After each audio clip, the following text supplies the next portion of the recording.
Cloud pairs dot पीके की आज की वीडियो में हम देखेंगे जी गोल्ड मैनेजमेंट सॉफ्टवेयर। एक नॉर्मल गोल्ड की शॉप के लिए जो चीज़ें सबसे ज़्यादा इंपॉर्टेंट होती है वो होती हैं उसकी metals. Different shops different type की मेटल जो है वो सेल आउट कर रही होती है, तो हमारा सॉफ्टवेयर जो है वो कैपेबल है, आप डिफरेंट टाइप की मेटल्स को इसके थ्रू जो है वो सेलिंग कर सकते हैं। तो सबसे पहला जो काम होता है वो होता है प्राइस की मैनेजमेंट। तो एनी टाइम जब आपने प्रोडक्ट की प्राइस को अपडेट करना हो आपने इस बटन पे क्लिक करना होता है। इस बटन पे क्लिक करने के बाद आपके पास यहाँ पर डिफरेंट रेट्स आ रहे होते हैं। फॉर एग्जांपल गोल्ड का भी आपके पास क्या रेट चल रहा है, सिल्वर का पर ग्राम रेट क्या चल रहा है, और प्लैटिनियम का फॉर एग्जांपल क्या रेट चल रहा है। आप इधर से अपनी प्राइसिंग सेट करेंगे और जस्ट आपने सबमिट कर देना है। अगर आपकी दिन में एक से ज़्यादा मरतबा प्राइस चेंज हो रही है तो यहाँ पर आपने उतनी मरतबा प्राइस को यहाँ पर मॉडिफाई करते रहना है और ये प्राइसेस आपके पास अपडेट हो जाएंगी। उसके बाद सबसे पहला काम जो होता है वो ये होता है कि हमारा सॉफ्टवेयर जो है ये सबसे इंपॉर्टेंट चीज़ कि दो तरह की प्रोडक्ट्स को यहाँ पे मैनेज कर रहा होता है। एक तो वो प्रोडक्ट्स जो आपने किसी से रेडीमेडली ली हैं और एज इट इज़ आप कस्टमर को बेच रहे हैं, जिसमें आप गोल्ड को किसी भी फॉर्म में कास्टिंग नहीं कर रहे और आपने जैसे परचेज़ किया है आप एज इट इज़ कस्टमर को सेल आउट कर रहे हैं। और दूसरी होती है कि जिसमें आप कस्टमर को ऑन डिमांड या आप उसके ऑर्डर के ऊपर या उसको डिज़ाइन पसंद करवा कर जो भी प्रोडक्ट बना रहे होते हैं उसको हम एक स्टैंडर्ड प्रोडक्ट बोलते हैं। तो सबसे पहले हमारे पास जहाँ पर प्रोडक्ट के सेक्शन में हमने आना है और यहाँ पर प्रोडक्ट बनाने का तरीकाकार देखते हैं। तो हमने ऐड प्रोडक्ट के सेक्शन में आ जाना है। ऐड प्रोडक्ट के सेक्शन में आके सबसे पहले आपने इसको एक कोड जनरेट कर लेना है। उसके बाद आप यहाँ पर उसका नाम रख सकते हैं, जैसे रिंग फॉर एग्जांपल 34 नंबर की मैं एक रिंग बना रहा हूँ। अब यहाँ पर हमारे पास दो तरह की टाइप्स आ जाती है, एक स्टैंडर्ड आती है और एक वन टाइम सोल्ड आइटम आती है। हम सबसे पहले वन टाइम सोल्ड आइटम में आ जाते हैं। वन टाइम सोल्ड में आते हैं तो यहाँ पर हमें एक कैटेगरी सेलेक्ट करनी होती है, ये कैटेगरी में फॉल कर रहा है। यहाँ पर मटेरियल ये किस टाइप की है, फॉर एग्जांपल ये गोल्ड की है। और यहाँ पर हमारे पास दो प्रॉपर्टीज़ होती हैं। एक कि हमने जब इसको ख़रीदा है तो उसको ख़रीदते हुए हमारे पास क्या क्या वैल्यूज़ हमने पे की हैं, और जब हम इसको बेचेंगे तो उस वक्त हमने इसकी क्या वैल्यूज़ जो है वो कस्टमर से लेनी है। तो इस काम के लिए फॉर एग्जांपल लेकर एंड मेकिंग जो चार्जेस हैं वो यहाँ पर आप लिख सकते हैं। अगर कोई भी चीज़ है ऐसी है जो आपने एंटर नहीं करनी तो उसको आप ज़ीरो सेट कर सकते हैं। जैसे मोती चार्जेस फॉर एग्जांपल 1200 है, गोशवारा इसमें 12 आप कर सकते हैं, और यहाँ पर ज्वेलरी लेबर फॉर एग्जांपल यहाँ पर 100 कर लेते हैं, और वेस्ट यहाँ पर रत्ती में जो आपसे बायर ने ली है वो यहाँ पर आप ऐड कर सकते हैं। इम्प्योरिटी आप यहाँ पर जितने रत्ती की फॉर्म में आप ऐड करना चाहते हैं वो यहाँ पर लिख देते हैं। अब यही सेम डाटा हमारे पास सेलिंग साइड पे भी फिल हो जाता है, लेकिन यहाँ पर आपके पास ज़ाहिर बात है आपने इम्प्योरिटीज़ वगैरह जो आपने कस्टमर से चार्ज करनी होती है वो भी आप ऐड ऑन कर लेते हैं, और वेस्टेज अगर आपने इंक्रीज़ या डिक्रीज़ करनी हो वो यहाँ पर आप सेट कर लेते हैं। उसके बाद हमारे पास यहाँ पर नेट गोल्ड ग्राम्स के अंदर जो है वो आपने इसका वेट चेक कर लेना है, और जो भी वेट होगा वो यहाँ पर आपने फिल करना है। तो सिस्टम इसकी सारी प्रॉपर्टीज़ आपको जनरेट करके दे देगा कि टोटल जो आपने बाई किया है वो उसका इस रेट पर आया है, और जो अब आप उसको सेलिंग करने जा रहे हैं वो तकरीबन इतने ग्राम बन रहा है। और उसकी आपके पास वैल्यूज़ भी आ जाती हैं कि इतने की आपकी जो है ना वो कॉस्ट कर रही है आपको ये चीज़, और इतनी ही आपके पास इसकी सेलिंग प्राइस आ रही है। उसके अलावा यहाँ पर आप डिफरेंट टाइप के डायमंड जो है वो भी ऐड कर सकते हैं। आप फॉर एग्जांपल यहाँ पर D1 टाइप का एक मेरे पास एक डायमंड है, तो उसको यहाँ पर ये कितने कैरेट का डायमंड है और ये डायमंड जो है वो मुझे कितनी कॉस्ट पर आया था और इसको मैं कितनी प्राइस पे बेचूंगा। यहाँ पर आप मल्टीपल ऐड कर सकते हैं, जितने डायमंड्स एक रिंग के अंदर या किसी भी नेकलेस के अंदर लगे हों वो आप ऐड कर सकते हैं। उसके बाद यहाँ पर सप्लायर आ जाता है। अगर न्यू सप्लायर ऐड करना हो तो आप प्लस के बटन से सप्लायर ऐड कर सकते हैं। अगर कोई एग्जिस्टिंग हो तो यहाँ पर आप सर्च कर सकते हैं और उसको सिलेक्ट कर सकते हैं। सर्चिंग एंड सिलेक्शन के बाद आपने क्या करना होता है कि इस प्रोडक्ट को जस्ट आपने ऐड प्रोडक्ट के बटन पे क्लिक करके तो सेव कर लेना होता है। ये आपकी जो है वो वन टाइम सोल्ड आइटम के अंदर आ जाती है। वन टाइम सोल्ड आइटम जो है वो एक ही बार में परचेज़ होती है, इसका एक स्टॉक होता है। जब आप इसको एक बार बेच देते हैं तो ये प्रोडक्ट जो है वो सेकेंडरी आपको सेम ज़ाहिर बात है उसी सेगमेंट के अंदर आपको अवेलेबल नहीं होती, बल्कि आपको डिफरेंट वेट के साथ नेक्स्ट टाइम मिल रही होती है, डिफरेंट इम्प्योरिटी डिफरेंट मटेरियल के साथ। तो इसलिए ये प्रोडक्ट एक ही बार हमारे पास आती है, और जब ये बिक जाती है तो ये अवेलेबल से के सेक्शन से ख़त्म होकर ये हमारे सोल्ड के सेक्शन में चली जाती है। अब हमने एक स्टैंडर्ड प्रोडक्ट तो बना ली है, तो अब हम देखते हैं कि इसको हमने वन टाइम प्रोडक्ट इसको हमने सेल कैसे करना है। तो इसके लिए हमारे पास यहाँ पर ये पॉइंट ऑफ सेल है। पॉइंट ऑफ सेल के ऊपर जाएंगे, यहाँ पर आपने एग्जिस्टिंग कस्टमर या कस्टमर को सेल करने के लिए आप प्लस के बटन पे क्लिक करके कस्टमर ऐड कर सकते हैं, और यहाँ पर जो आइटम आपने बेचनी होती है वो यहाँ पर आपने सर्च कर लेनी होती है। अब यहाँ पर सर्च भी कर सकते हैं, अगर आपने उसके ऊपर कोई बारकोड वगैरह लगाया हुआ है तो उसको स्कैन भी कर सकते हैं। स्कैन करने के बाद ये प्रोडक्ट आपके पास इस फॉर्म में अवेलेबल हो जाती है, जो प्रॉपर्टीज़ आपने उसकी सेलिंग के लिए सेट की होती हैं। लेकिन इसमें एक इंपॉर्टेंट चीज़ होती है कि रेट जो अभी का लगा होगा होगा सिस्टम के अंदर, ये उसके अकॉर्डिंगली आपकी टोटल प्राइस निकाल रहा होगा। वेट वही होंगे जो आपने एंटर किए थे, लेकिन कॉस्ट उसकी जो है वो अभी के रेट के मुताबिक निकाल रहा होगा। इसके अंदर से कस्टमर के साथ अगर आपने कुछ बारगेनिंग की है और वो आप उसको कुछ थोड़ा बहुत आगे पीछे करना चाह रहे हो, जैसे वेस्टेज है वो आप इसको 11 करके देना चाह रहे हो, तो इसकी प्राइस ऑटोमेटिकली मॉडिफाई हो जाएगी। अगर आपने उसके वेट में कुछ करना हो, आपने उसके अंदर से लेबर चार्जेस जो है वो फॉर एग्जांपल रिमूव करने हो, और कोई भी चीज़ जो आप इसमें से कम ज़्यादा करना चाह रहे हो वो आप कर सकते हैं। और करने के बाद आपने पेमेंट के सेक्शन पे क्लिक करना है, और क्लिक करने के बाद आपने इसको सबमिट कर देना है। तो ये आपकी जो है वो सेल फाइनलाइज हो जाती है, और इस पर आपके पास बिल भी अवेलेबल हो जाता है, जिसको आप अपने पेज पे प्रिंट करके कस्टमर को दे सकते हैं। इसमें कंप्लीट इन्फॉर्मेशन होती है कि कितने कितने चार्जेस किस किस चीज़ के थे, और टोटल आपकी कितनी अमाउंट बनी है। और अगर आप इसको क्रेडिट के ऊपर दे रहे हो तो वो आप क्रेडिट पे भी मैनेज कर सकते हैं कि कितनी अमाउंट हमने अभी कस्टमर से लेनी है। ये प्रोडक्ट जब आपके पास एक बार बिक जाएगी तो देन आप इसको प्रोडक्ट के सेक्शन में जाकर लिस्ट प्रोडक्ट में जाएंगे, तो यहाँ पर आप चेक करेंगे कि वन टाइम सोल्ड आइटम यहाँ पर ये वाली सोल्ड हो चुकी हुई है, और ये वाली अभी भी हमारे पास इन स्टॉक अवेलेबल है। ये तो था हमारे पास एक नॉर्मल प्रोडक्ट का मैनेजमेंट। अब यहाँ पर जो सप्लायर से हम चीज़ ले रहे होते हैं, सारी बात है उसके अगेंस्ट हमने इसको पेमेंट भी करनी होती है। तो ये सॉफ्टवेयर जो है वो सेंट्रलाइज्ड आपके साथ फाइनेंशियल के ऊपर भी लिंकअप कर रहा होता है, और उसके साथ साथ आपकी डिफरेंट एक्सपेंसेस और बाकी जितनी एक्टिविटीज़ होती हैं, लाइक आप एक नॉर्मल स्टैंडर्ड प्रोडक्ट बना रहे होते हैं तो उसको कैसे आपने मैनेज करना है एज अ रिटेल, तो उसके लिए हमारी एक सेपरेट वीडियो है, उसको आप एक्सप्लोर कर सकते हैं। यहाँ पर हम आते हैं अपनी दूसरी नॉर्मल प्रोडक्ट बनाने की तरफ। अब नॉर्मल प्रोडक्ट जिसको हम स्टैंडर्ड प्रोडक्ट बोलते हैं, उसको बनाने के लिए आपने ऐड प्रोडक्ट के सेक्शन में दोबारा जाना है। यहाँ पर जाने के बाद आप एक कोड दोबारा से जनरेट कर लेते हैं। मैं इसका नाम फॉर एग्जांपल रख देता हूँ स्टैंडर्ड प्रोडक्ट।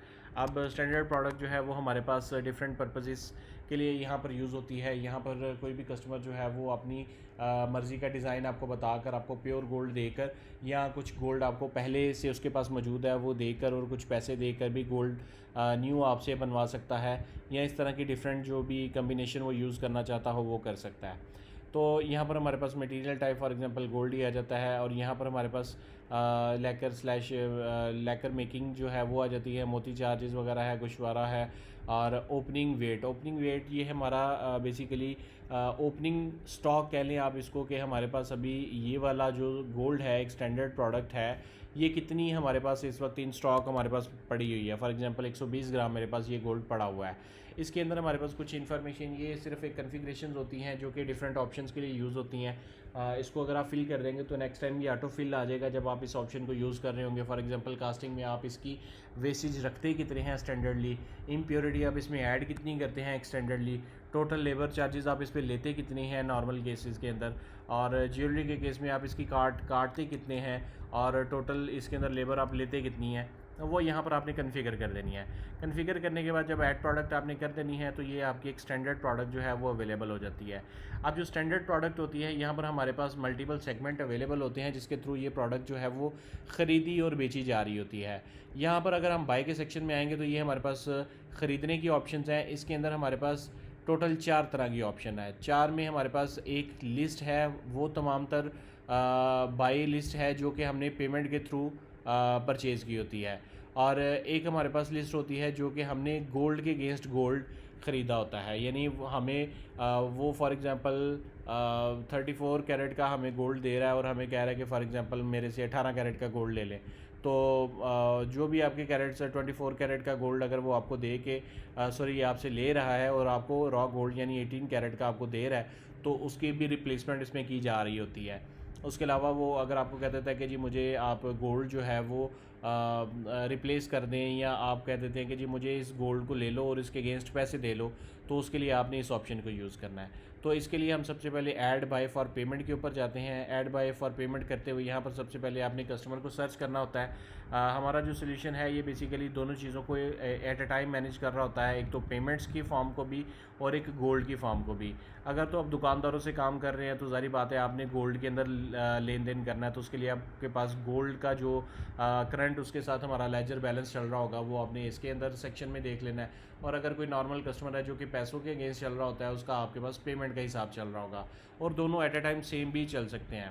तो जो भी आपके पास एक ऑप्शन चल रही होगी उसको यहाँ पर आप यूटिलाइज़ कर सकते हैं। अब यहाँ पर मैंने जो एक प्रोडक्ट बनाई है स्टैंडर्ड प्रोडक्ट, वो मैं यहाँ पर सिलेक्ट कर लेता हूँ। अब ये चीज़ क्योंकि मैं बाय कर रहा हूँ, तो बाय करते हुए मैंने यहाँ से स्टोन का वेट रिमूव करना होता है। सबसे पहले मैंने उसको अपने जो स्केल है उसके ऊपर रखा, तो मुझे पता चला इसका टोटल वेट जो है वो 12 ग्राम है। अब इसके अंदर से मैंने चेक किया तो मुझे पता चला कि इसमें से 4 ग्राम तो मेरे पास स्टोन का वेट है। तो इसके अंदर से मैंने कितनी रत्ती की कटौती करनी है वो यहाँ पर मैं कन्फिगर कर सकता हूँ। फॉर एग्जांपल 8 रत्ती। और कितनी इम्प्योरिटी मैंने यहाँ पर करनी है, अगर आपने नहीं करनी तो इसको ऐसे कर दें, तो यहाँ पर हमारे पास ग्रॉस नेट वेट उसका आ जाएगा। ये हमारे पास वो अमाउंट आ जाएगी कि जितनी अमाउंट हमने उस कस्टमर को पे करनी है। अब इसमें से अगर हम पार्शियल पेमेंट पे कर रहे हो तो यहाँ पर हम पे कर सकते हैं, और अगर आप इस ऑप्शन को एज इट इज़ यूज़ करना चाह रहे हो और पेमेंट उसको आपने बाद में देनी हो, तो आप इसको ब्लैंक भी छोड़ सकते हैं। उसके बाद हमने इधर से इसको सबमिट कर देना है, तो ये हमारी एक नॉर्मल बाय का काम जो है वो हो जाता है और इसकी एक लिस्ट प्रोड्यूस हो जाती है। अब इस लिस्ट के अगेंस्ट मैंने बाद में अगर पेमेंट करनी हो तो उसके लिए मुझे यहाँ पर मेरे पास ऑप्शन होती है जिसमें हम क्विक सेंड एंड रिसीव आते हैं। अब मैंने अगर किसी को पैसे देने हैं तो मैंने क्विक सेंड पे जाना है, और अगर किसी को पैसे रिसीव करने हैं तो मैंने क्विक रिसीव पर आ जाता हूँ। क्विक सेंड पर आता हूँ तो यहाँ पर मैंने सबसे पहले कस्टमर को सर्च करके यहाँ पर मैंने कस्टमर सेलेक्ट करना होता है। अब उस कस्टमर से मैंने कितने पैसे लेने हैं या किसी कस्टमर के कितने पैसे देने हैं, उसके लिए यहाँ पर मेरे पास 3 टोटल ऑप्शंस अवेलेबल हैं। अगर तो यहाँ पर मुझे कन्वर्जन करनी है कि मैं गोल्ड जो है वो बेसिकली दे रहा हूँ लेकिन मैंने उसकी पेमेंट्स को हिट करवाना है, तो मैं इस ऑप्शन को चूज़ करूँगा। और अगर मैंने अमाउंट लिखनी है और मैंने हिट करवाना है गोल्ड साइड को, इस साइड को, तो उसके लिए मैंने ये ऑप्शन चूज़ करनी है। और तीसरी है ये फ्री एंड है कि आप दोनों इकट्ठी यूज़ कर सकते हैं या दोनों आप इकट्ठी मैनेज कर सकते हैं। अगर आप कैश पैसे दे रहे हैं तो कैश पैसे को यहाँ पर फॉर एग्जांपल मैं यह अमाउंट लिखता हूँ और अमाउंट लिखने के बाद मैं इसको सबमिट कर दूँगा, जो कि सेंट्रलाइज हमारे फाइनेंस अकाउंट के अंदर जा रही होगी। और इस तरह से ये मेरी एक एंट्री हो जाती है और उस तरह से इसका बैलेंस जो है वो भी मैनेज होता जाता है साथ साथ। फॉर एग्ज़ाम्पल ये मेरे पास इसका फर्दर बैलेंस जो है वो ऐड ऑन हो गया है। तो ये मेरे पास एक क्विक सेंड की एंट्री थी। अगर मैं क्विक रिसीव के ऊपर जाता हूँ तो मैं क्विक रिसीव के ऊपर भी जाकर इसको मैनेज कर सकता हूँ सेम केस के अंदर। ये मेरे पास एक बाइंग की ऑप्शन थी। बाइंग की ऑप्शन के अंदर मैंने फॉर पेमेंट चेक कर लिया है, फॉर गोल्ड कर लेते हैं। फॉर गोल्ड करते हुए यहाँ पर मैंने कस्टमर सेलेक्ट करना है। कस्टमर सेलेक्ट करते हुए यहाँ पर मैंने एक स्टैंडर्ड प्रोडक्ट को सिलेक्ट कर लेना है। स्टैंडर्ड प्रोडक्ट के अंदर गोल्ड रेट तो यहाँ पर आ रहा है, लेकिन यहाँ पर मेरे पास अगेन वही बात के टोटल वेट मैंने यहाँ पर लिखना है। स्टोन रिमूवल मैंने यहाँ पर लिख दिया कि फॉर एग्जांपल 2 ग्राम जो है वो स्टोन रिमूवल है। अगेन रत्ती यहाँ पर मेरे पास आ रही है, तो मैंने अगर इसको चेंज करना हो तो मैं चेंज कर दूँगा, तो टोटल नेट वेट मेरे पास बन जाएगा। अब इसके अंदर मैं कितना गोल्ड उसको दे रहे हैं, यानी अभी मैंने इसको इतना गोल्ड जो है वो देना है अपनी पास से। वो मुझे इतना गोल्ड दे रहा है लेकिन मैंने अपने पास से उसको प्योर गोल्ड इतना देना है। तो अगर आप गोल्ड पे कर रहे होंगे तो आपने यहाँ पर लिख देना है। अगर उसी तरह से क्रेडिट को मैनेज करना चाह रहे हो तो आप इसको 0 के साथ सबमिट कर देंगे और बाद में उसी तरह से सेंड की ऑप्शन को यूज़ करते हुए आप उसको गोल्ड पे कर देंगे, तो उसका लेजर मेंटेन हो जाएगा। इसके साथ साथ हमारे पास सेलिंग की ऑप्शंस आ जाती हैं। सेलिंग की भी इसी तरह से हमारे पास 2 ऑप्शन होती है। अगर तो आप गोल्ड बेच रहे हैं और बेचते हुए आपने ऐड सेलिंग के सेक्शन में जाना है, और यहाँ पर जाने के बाद आपने कस्टमर को सिलेक्ट कर लेना है। और कस्टमर को सिलेक्ट करने के बाद यहाँ पर जब आपने स्टैंडर्ड प्रोडक्ट को सर्च करना है, तो स्टैंडर्ड प्रोडक्ट जब यहाँ पर सर्च हो जाएगी तो ये चीज़ अगेन पैसों के इवज़ हमारी हो रही होती है। तो यहाँ पर आपके पास टोटल नेट वेट आ जाता है। इसी में आपके पास कितने ग्राम आपकी जो है वो वेस्टेज जा रही है वो आपने रत्ती में लिख देनी है।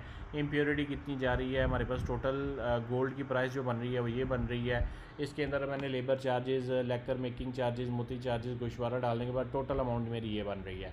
अब ये अमाउंट जो है वो मेरी ऑटोमेटिकली मेरे बैंक अकाउंट को हिट करनी चाहिए। तो यहाँ पर मेरे पास जब मैं इसको सबमिट कर देता हूँ तो ये मेरी एक नॉर्मल सेल क्रिएट हो जाती है। और इस सेल के अगेंस्ट जब मैंने पेमेंट रिसीव करनी है तो मैंने क्विक रिसीव के सेक्शन से जाकर मैंने ये पेमेंट रिसीव कर लेनी है। इसी तरह से अगर मैंने जो है वो गोल्ड को बेच रहा हूँ लेकिन उसके अगेंस्ट मैं ख़रीद भी गोल्ड ही रहा हूँ, तो मैं रॉ गोल्ड ज़ाहिर बात है सेल कर रहा हूँ और प्योर गोल्ड उस फॉर्म में मैं कस्टमर से ले रहा हूँ। तो उसके लिए यहाँ पर मेरे पास एग्जिस्टिंग मैंने कस्टमर सेलेक्ट करना है और यहाँ पर आकर मैंने अपनी ऑप्शन को चूज़ करना है। और ऑप्शन चूज़ करने के बाद यहाँ पर उसी तरह से मैंने नेट गोल्ड का वेट डालना है, उसमें से कितनी रत्ती मेरी वेस्टेज निकल रही है, और फिर मैंने उसके अगेंस्ट प्योर गोल्ड कितना कस्टमर को पे कर दिया वो मेरा यहाँ पर निकल कर ऑटोमेटिकली आ जाएगा। ये मेरे पास बाइंग एंड सेलिंग की 2 सेक्शंस अवेलेबल थे। और इसके साथ साथ मैंने आपको ये भी दिखा दिया कि हमने किस तरह से quick send and quick receive की ऑप्शन को चूज़ करते हुए अपनी पेमेंट्स के लेजर्स को मेंटेन करना है। इसके बाद हमारे पास ऑप्शन आ जाती है जी गोल्ड कॉस्टिंग की। गोल्ड कॉस्टिंग एक ऐसा प्रोसेस है जिसमें आपके पास एक गोल्ड को कॉस्ट करके उसका एक न्यू शेप मैनेज करने के प्रोसेस को हम यहाँ पर मैनेज करते हैं। अब यहाँ पर मैं एक स्टैंडर्ड प्रोडक्ट सेलेक्ट करता हूँ। अब यहाँ पर मेरे पास total wastage, impurity, labour, maker charges और ये चीज़ें हमारे पास आ जाती हैं। और इसमें से गोल्ड कितना मुझे रिसीव हुआ है या आप पेमेंट कितनी रिसीव हुई है वो आप दोनों इकट्ठे मैनेज कर सकते हैं। इसमें ये आपके पास ऑप्शन अवेलेबल होती है कि गोल्ड आपके पास वो पुराना 2 तोले का सेट बनवाने के लिए आ गया और 1 तोला आपको पहले से दे रहा है, तो आपने पेड गोल्ड के अंदर जो भी उसका एक प्योर गोल्ड बनता है वो आपने यहाँ पर लिख देना है। और बाकी उसके जितनी रिमेनिंग अमाउंट होगी अगर वो पे कर रहा होगा तो वो पेमेंट पेड के सेक्शन को चूज़ करके यहाँ पर आपने ऐड कर देनी है। ये हमारे पास गोल्ड कॉस्टिंग का प्रोसेस होता है। इसके बाद हमारे पास यहाँ पर एक रिपोर्ट्स का एक डिटेल सेक्शन अवेलेबल होता है जिसमें डेली समरी हमारे पास आ जाती है कि आज के दिन पे मैंने क्या क्या गोल्ड को बेचा है, क्या मैंने गोल्ड को ख़रीदा है, टोटल मेरे पास क्या सेंडिंग किया, रिसीविंग हुई है, उसका एक नेट मेरे पास यहाँ पर समराइज़ होकर आ रहा होता है। वन टाइम इन्वेंट्री में जाते हैं तो मेरे पास कौन कौन सी आइटम्स कितनी कितनी ग्रामेज के अंदर पड़ी हुई है वो मेरे पास यहाँ पर अवेलेबल होती है। इन्वेंट्री रिपोर्ट हमारे पास होती है इसी फॉर्म के अंदर।